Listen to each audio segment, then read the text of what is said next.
Olá, querido professor Gilvan, queridos colegas.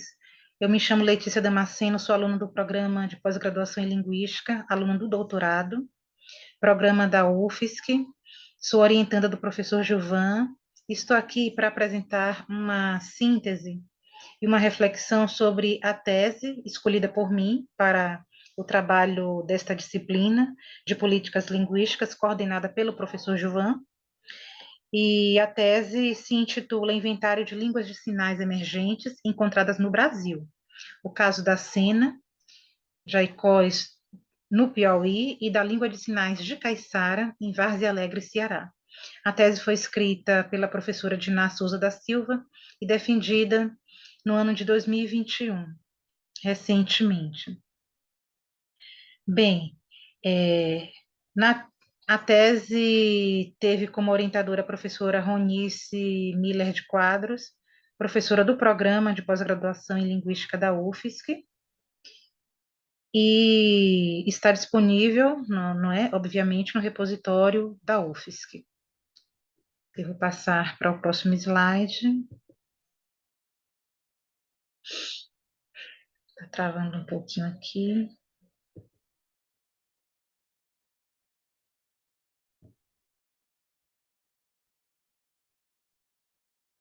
Desculpem. Perdão. Bem, continuando, eu apresento aqui a ficha catalográfica com as informações que eu acabei de passar para vocês em relação à orientadora da tese e da autora da tese, professora Diná Souza da Silva. E dando continuidade à, à nossa apresentação, a gente percebe inicialmente uma preocupação da autora em esclarecer questões e concepções relacionadas à comunicação, à língua e à linguagem. É algo que é muito presente nos trabalhos relacionados às línguas de sinais. Eu que sou da área das línguas de sinais, observo frequentemente essa preocupação com os autores, com os trabalhos apresentados. E a autora começa pontuando algumas coisas, como o fato de a comunicação ser imprescindível para o ser humano, como o fato de a linguagem humana ser bem mais do que um sistema de comunicação, pois os seres humanos podem fazer várias coisas mediante a linguagem. E a autora também ressalta que, para os autores de épocas passadas, o estudo da língua era centrado no estudo do som. E, com o passar dos anos, se disseminou a outros âmbitos do estudo gramatical, tal como as áreas da sintaxe, da semântica, da morfologia, da pragmática, e eu diria também da fonética e da fonologia. Além disso, como um dos enfoques deste trabalho, eu observei a preocupação em se discorrer sobre as línguas emergentes.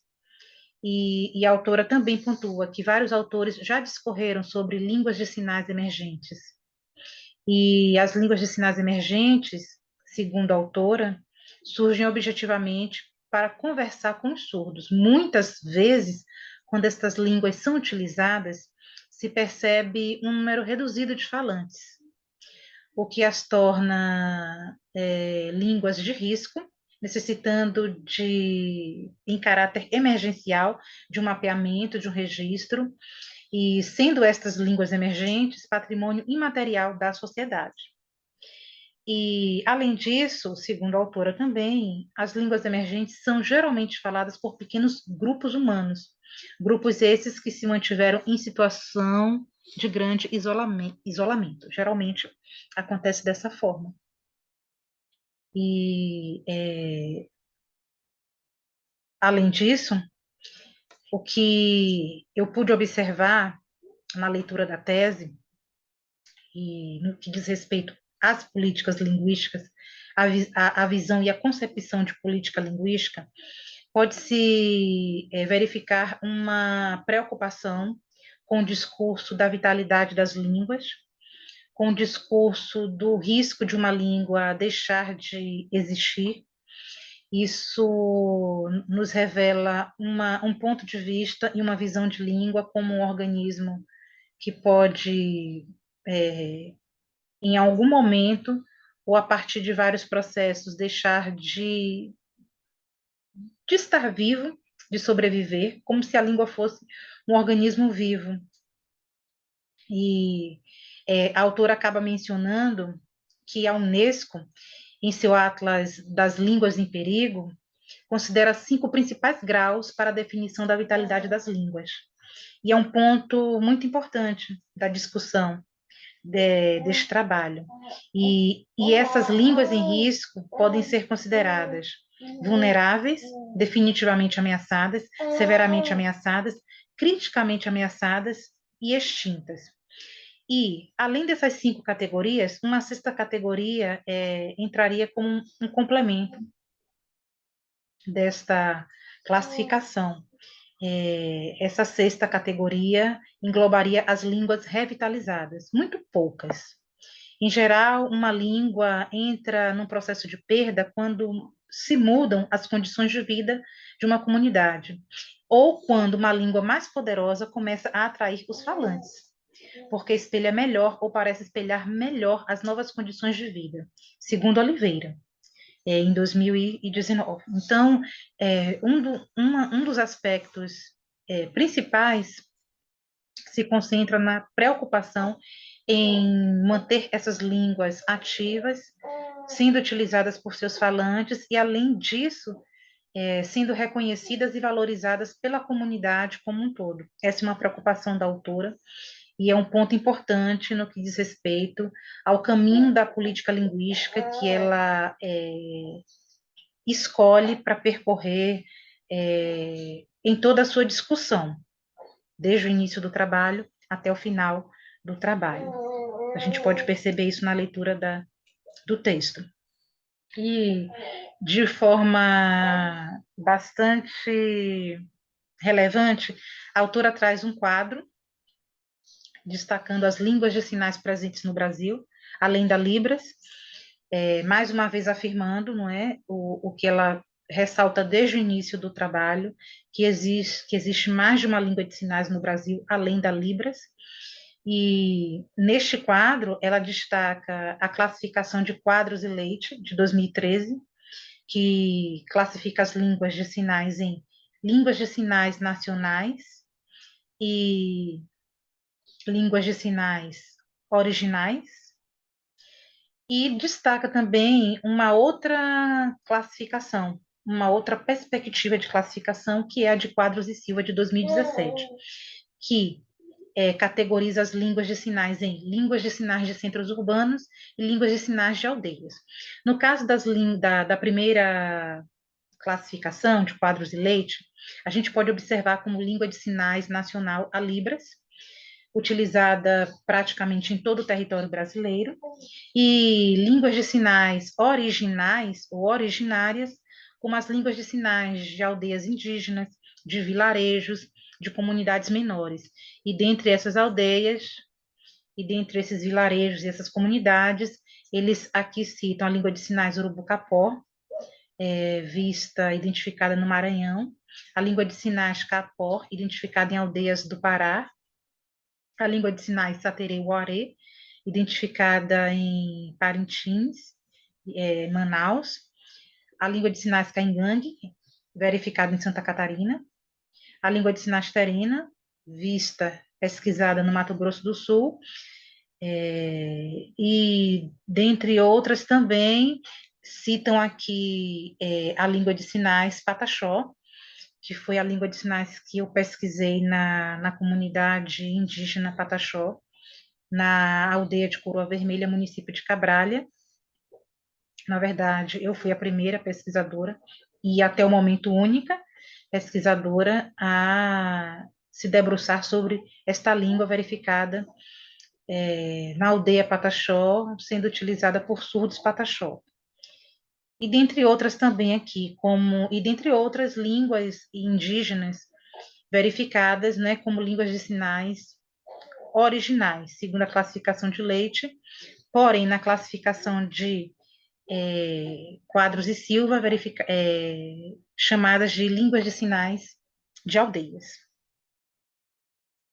Bem, além desse quadro, a autora desenvolve uma espécie de mapa onde ela localiza as línguas de sinais mencionadas anteriormente, no quadro acima, acrescentando outras que ela identifica em sua pesquisa no decorrer de seu trabalho de investigação.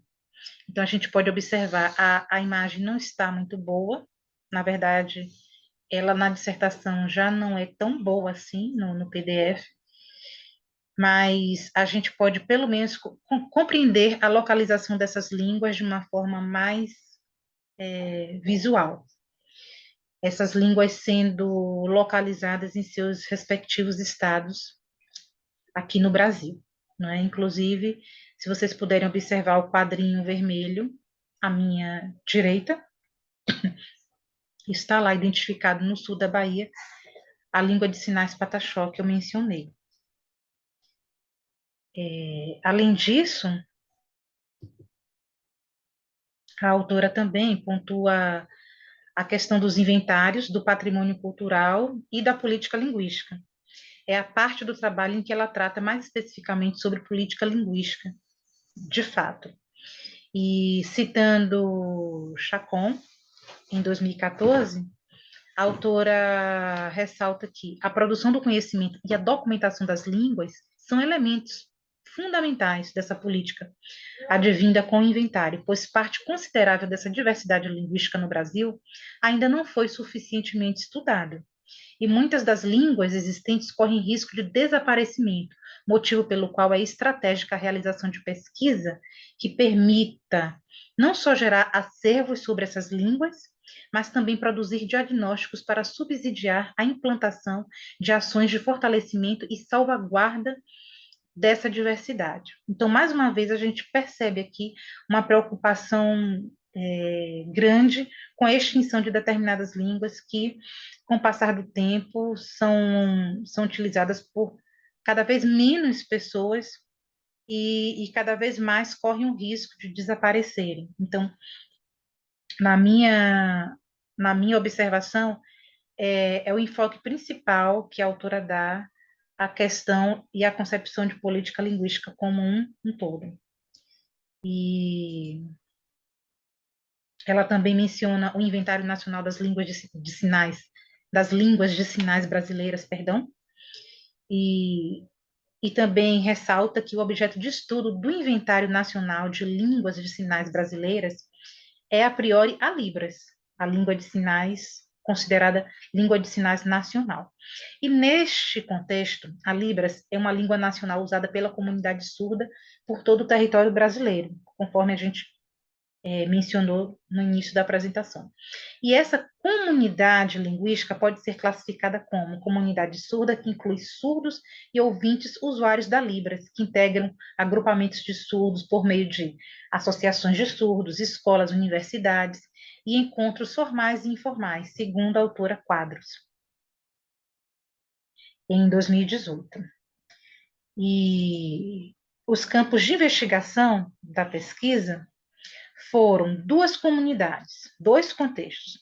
A primeira, a comunidade surda que reside no sítio Caiçara, distante cerca de 14 quilômetros de Várzea Alegre, no estado do Ceará. E a segunda comunidade, a comunidade surda que reside em Várzea Queimada, distante 25,6 quilômetros de Jaicós, município do Piauí. E em Várzea Queimada, a gente percebe que a comunidade citada possui uma complexidade de relações, tendo como foco a atenção à relação entre os surdos, os ouvintes e a produção da cena enquanto língua. Cena como denominação para a língua de sinais que se desenvolveu no uso coletivo entre surdos e ouvintes do município, numa época em que o município tinha um considerável número de surdos, segundo a própria autora. E a escolha pelo outro contexto, pelo outro município, A escolha pela comunidade de surdos do sítio Caiçara se justificou, primeiramente, pela quantidade de surdos que lá vivem, número suficiente para contribuir com o desenvolvimento da pesquisa. Nos anos de 1980 e 1990, estima-se que 27 surdos tenham vivido na referida comunidade. Atualmente, lá habitam 8 surdos. E a autora justifica essa diminuição por questões relacionadas principalmente ao êxodo rural. A fome também, a seca, que fizeram com que boa parte destes surdos se mudassem, né, para Várzea Alegre, e até mesmo para São Paulo em busca de novas perspectivas de vida. Então, esses fatores acabam também influenciando bastante o uso e a permanência de uma língua em determinado contexto linguístico. E a língua de sinais-cena, descrita pela autora, inclusive com vários exemplos relacionados ao léxico, à semântica e à própria morfologia dessa língua, os sinais dessa língua, segundo a professora Diná, são produzidos com o corpo inteiro. Com isso, o que se quer dizer é que o espaço de sinalização é composto por todas as regiões do corpo, diferentemente da Libras, que tem um espaço de sinalização um pouco menor, que vai daqui, um pouco acima da nossa cabeça, até a região mais ou menos um pouco abaixo da cintura, diferentemente da cena, né, como a gente acabou de ler aqui. Então, assim, o espaço de sinalização é composto por todas as regiões do corpo, no caso da língua de sinais cena, e tem como predominante a região do abdômen, diferentemente da Libras, que tem como ponto predominante essa região aqui do rosto, né? Percebendo-se sinais diferentes, percebendo-se uma fonologia também muito própria, muito peculiar, uma vez que a região de sinalização da cena se concentra mais no abdômen, diferentemente da Libras, como eu acabei de pontuar, que se concentra muito mais aqui na região do rosto, né? Na verdade, do tórax, né, para cima, no caso da Libras. E os números são realizados de forma contínua e, caso necessário, com o uso de ambas as mãos. Então, ela traz alguns aspectos da língua, na verdade, ela traz muitos aspectos.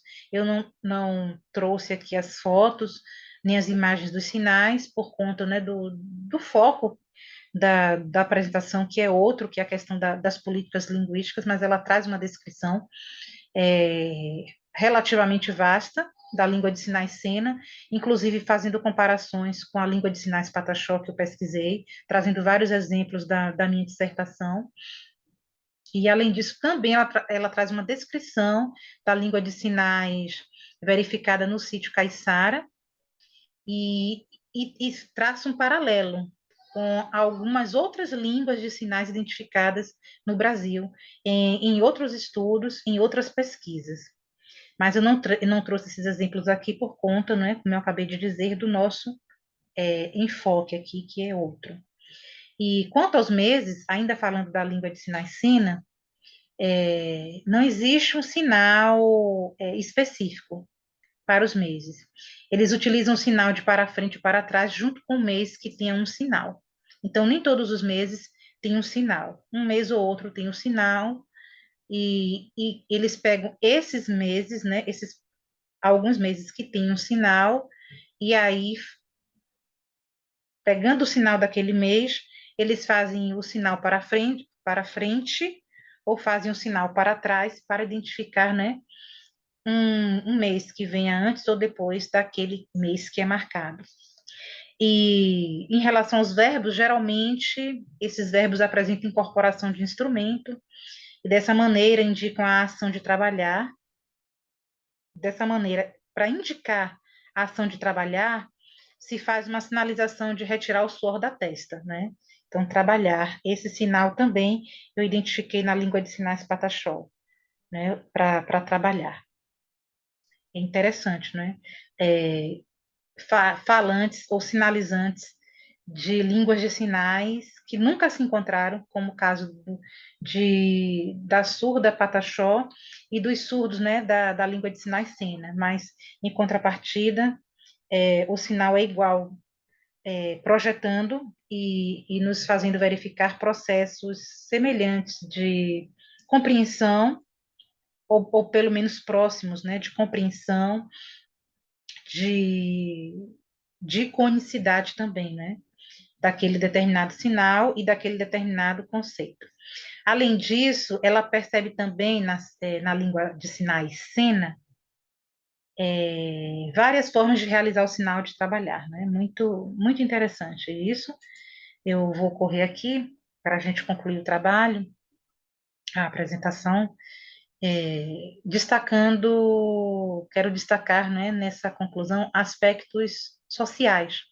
Com relação, primeiro, a aspectos sociolinguísticos, identifica-se em redes sociais relações e laços estabelecidos nas comunidades pesquisadas. Milroy, em 2002, distingue laços fortes dos fracos da seguinte forma: opõem-se, respectivamente, laços que conectam amigos e parentes, àqueles que conectam conhecidos. E sobre este ponto, cabe destacar que, tanto em Várzea Queimada quanto em Caiçara, a maioria dos surdos sinalizantes destas línguas de sinais emergentes são familiares e, de alguma forma, tornam esses laços mais fortes. Então, em suma, essas línguas de sinais, tanto no município quanto em outro, se concentram quase que totalmente entre os surdos e os seus familiares, que são aquelas pessoas que de fato convivem com os surdos, considerando que esses surdos ainda se encontram em situações de marginalidade educacional e social. Então, nesse sentido, não convivem tanto com os ouvintes de uma forma geral.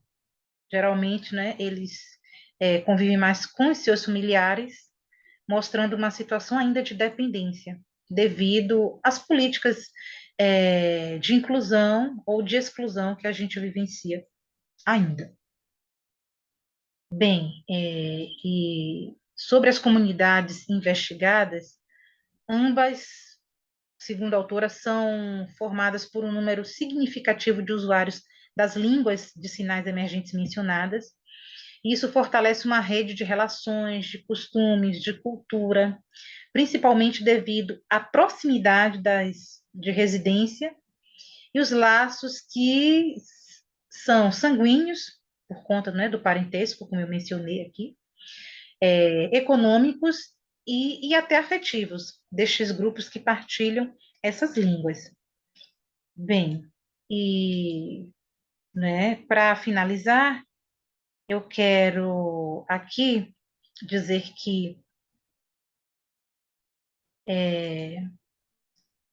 eu considerei super pertinente o tema da autora e só faço uma ressalva à questão da pouca exploração que ela deu à questão do inventário.